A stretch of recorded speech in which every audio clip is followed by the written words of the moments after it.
Vamos falar agora sobre um pouco da história da psicanálise.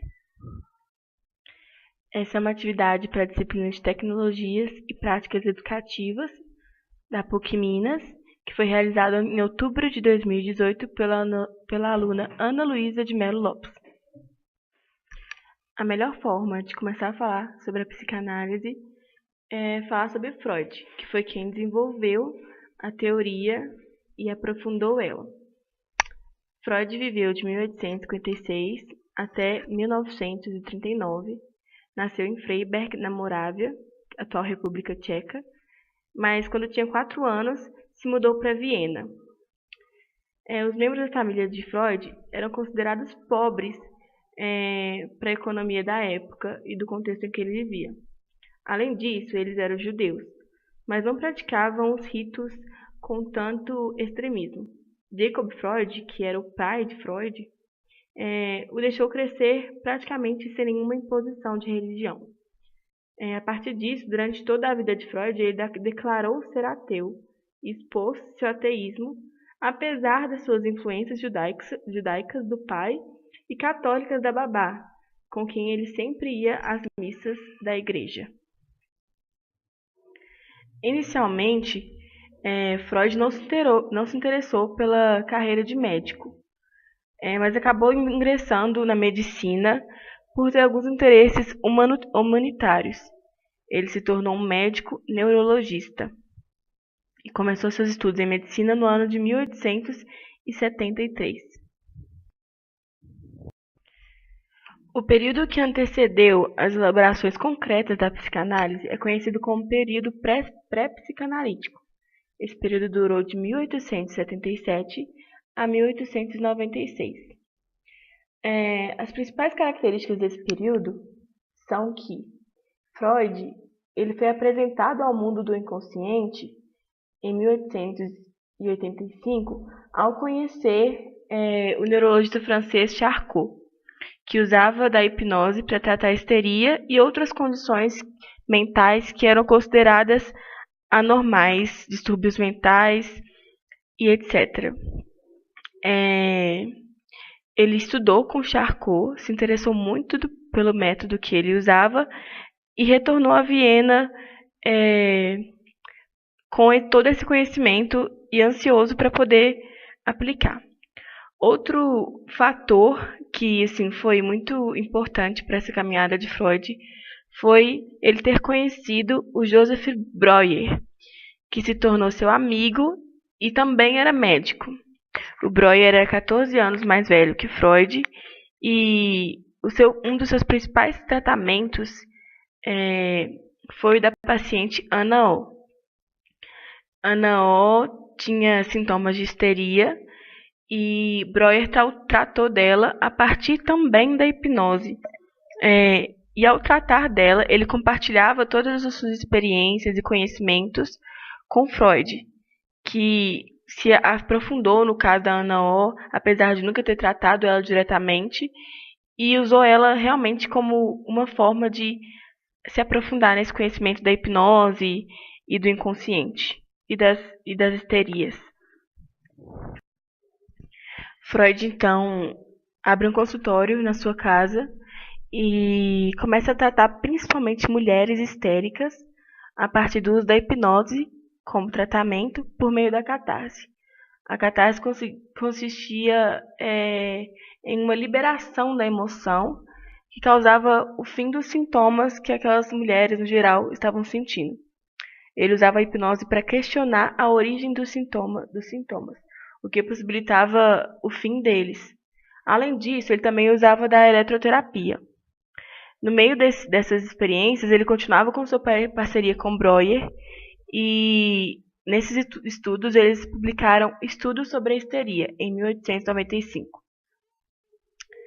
Ao longo dos anos ele começou a elaborar e a perceber que esses sintomas e a histeria tinham um cunho sexual, um conteúdo sexual nas neuroses. Ele começou a elaborar, então, a teoria da sedução e do trauma, o que acabou ocasionando um rompimento entre Freud e Breuer, porque Breuer não concordava com esse excesso de ênfase no cunho sexual das neuroses. Ao elaborar que a ação por trás dos fenômenos da neurose tinha um cunho de natureza sexual, Freud começa a fazer um movimento em direção à primeira fase da psicanálise, que aconteceu de 1896 a 1906.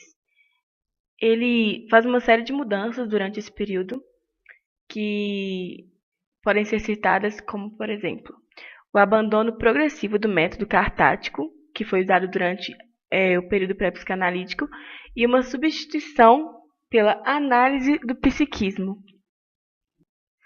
Ou seja, ele passa a analisar mesmo o psiquismo dos seus clientes. E, além disso, uma mudança muito importante é que ele passa a adotar a associação livre em lugar da hipnose. Ele começa a ver, a partir das experiências dele, que a hipnose já não era mais interessante para eliminar os sintomas das histerias e das neuroses, porque não eram todas as pessoas que eram sugestionáveis às hipnoses e os sintomas sempre acabavam voltando depois de um tempo. Então ele passou a adotar a associação livre. Na associação livre acontecia uma associação livre de pensamentos e através de uma fala livre. A pessoa se colocava num lugar em que ela podia falar abertamente sobre todos os seus pensamentos. Além disso, nessa primeira fase também ocorreu o início do uso do divã, que é tão característico do método psicanalítico. Outra substituição importante que aconteceu na primeira fase foi a da teoria do trauma pela teoria dos desejos. Ele também passou a dar mais ênfase na realidade psíquica em detrimento da realidade material. Ou seja, ele passou a dar mais atenção para o que acontecia no ambiente do psiquismo do que acontecia realmente na vida real, na realidade que seu paciente vivia. Na primeira fase, ele elaborou a interpretação de sonhos em 1900 e publicou também os 3 ensaios sobre a teoria da sexualidade. Os 3 ensaios sobre a teoria da sexualidade foi muito importante, porque foi quando Freud falou mais, abordou mais a sexualidade infantil. A sexualidade infantil não era sequer abordada no contexto da época em que Freud vivia, não existia sexualidade infantil para aquele povo, para aquela sociedade.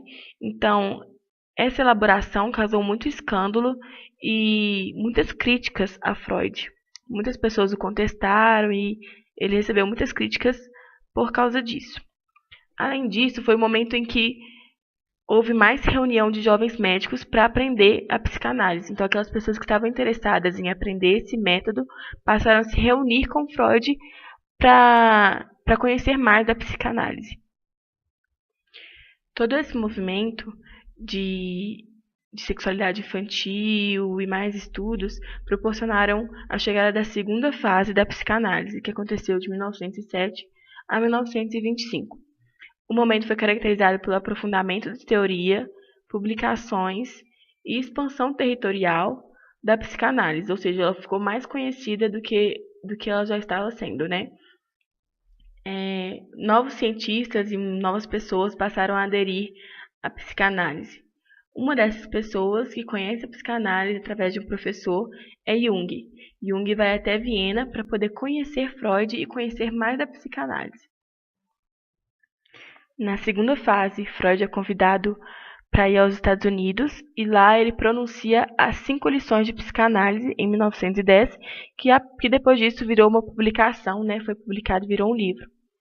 Outros movimentos que aconteceram nessa fase foi a criação da IPA, que é a Associação Internacional de Psicanálise, e a publicação da revista Imago, que era uma revista também focada nas questões psicanalíticas. Também houve a fundação do Comitê Secreto, um comitê especial de apenas psicanalistas que tratavam ali sobre esses temas e estudavam juntos os casos que eles experienciavam. Nesse aprofundamento da teoria psicanalítica, acontece a publicação de O Inconsciente e Recalque, e a partir dessas publicações se dá a elaboração do primeiro aparelho psíquico, ou seja, a criação e a elaboração concreta do inconsciente para consciente e consciente. Em 1923, Freud descobre que tem um tumor em seu palato, iniciando uma luta contra essa doença, né, contra essa aflição que vai durar por 16 anos. Ele continuou publicando, e uma das suas publicações mais notáveis foi o Ego e o Id, que deram origem ao segundo modelo do aparelho psíquico, formando o Id, o Ego e o Superego. Id, Ego e Superego, consciente, pré-consciente, consciente, são as tópicas freudianas a respeito da psicanálise, né, a partir das quais a psicanálise vê o homem. Nesse momento também da segunda fase, a psicanálise finalmente chega ao Brasil. A partir disso, é chegada a terceira fase da psicanálise, que ocorreu de 1926 a 1939. Nesse momento, houve uma série de publicações. Freud produziu muito nesse momento.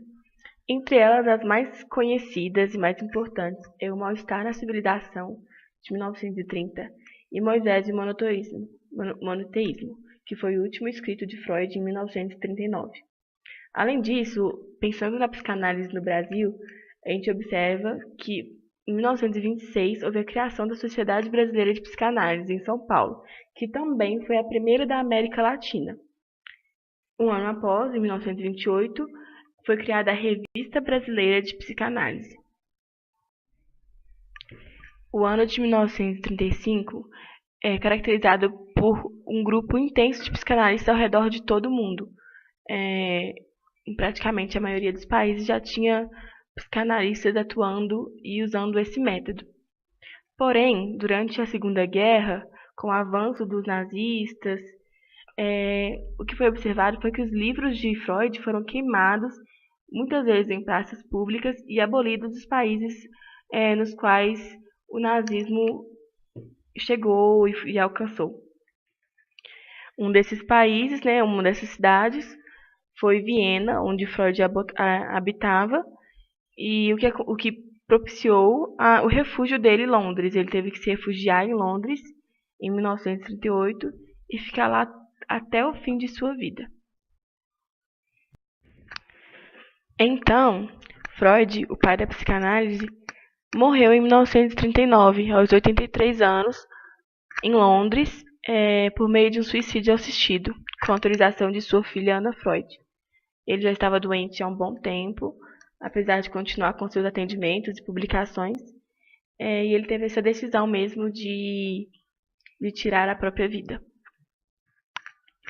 Essa é, então, um pouco da história da psicanálise, mas que não termina inteiramente, né? Claro, com a morte de Freud, porque a teoria continuou sendo aprofundada por outros autores e muito estudada. Acredito que não há de ter um fim da teoria em si, mas com a morte de Freud a gente pode concluir um pouco do que foi o surgimento da psicanálise e a maior parte de seu desenvolvimento.